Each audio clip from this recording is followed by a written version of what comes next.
Hey guys, Linda from Linda's Essential Science here. I had to drop in because I've actually had quite a few questions recently, and I probably get one a week actually about essential oil safety in children. And I wanted to really jump in because it's not a straightforward answer. Yes, are essential oils safe for kids to use? Absolutely. Are there any that you need to be aware of that could have issues? Absolutely. Do you need to modify how you use essential oils when you're using them with children? Absolutely. I kind of want to think about it a bit like if you are asking a simple question like, is it safe for children to swim? So firstly you say, how old is the child? Can the child swim? How proficient is the child at swimming? Now if they're a baby, obviously they don't know how to swim.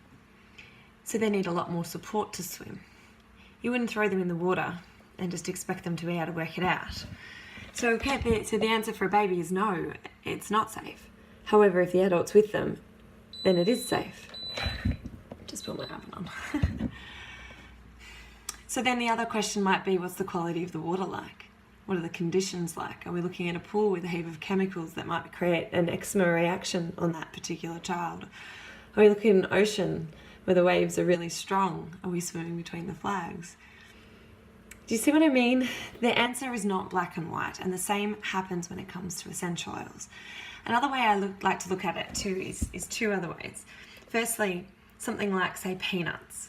Are peanuts safe for children to eat? Well, the answer, of course, is yes. However, if a child has an allergy, then no, they're not safe for children to eat. Does that make sense?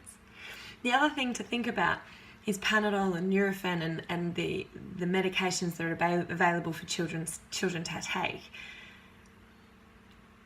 If you take an entire bottle of baby Panadol and give that to your kid, that's not safe. Could that kill them? Yes, it could. If you give one drop in a small amount of carrier oil to a child of say, Easy Air or peppermint, is that going to be unsafe? Most likely not. But there are kids who have allergies to Panadol, and one drop of Panadol could be very, very damaging. And the same thing is with essential oils.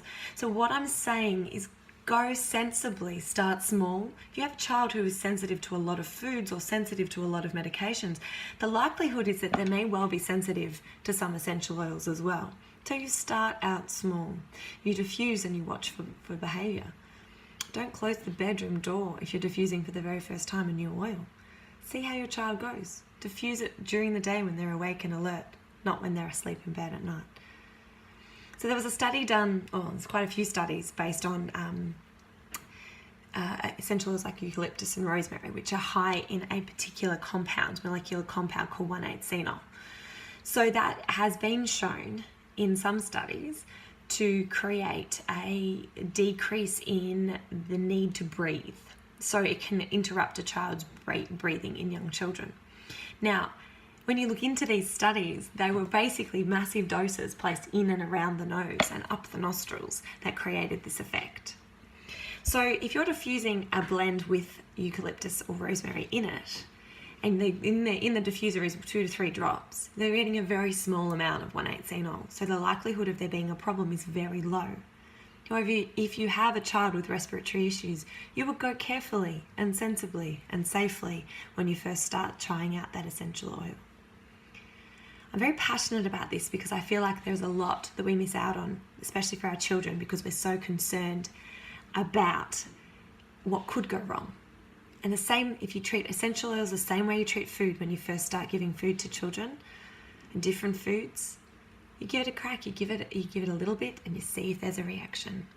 So my son had, all of my children have never had allergies, but my youngest son had a bite of my sushi. Now he sort of kind of pressed it to his skin in a way like an 18-month-old would, and he developed very quickly this red rash around the outside of his mouth where he'd sort of touched it to his face.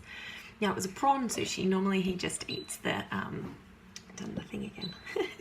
Normally he just eats the tuna ones. It's the first time he's ever been in contact with prawns. So now I don't know if that was a reaction or not. Am I going to just force feed him prawns one evening? No, I'm not. but I will potentially take him down to the car park of their hospital and let him have a little bite again. And that way I'm doing it safely so that we are aware whether that was a reaction or not. The same thing happens with essential oils.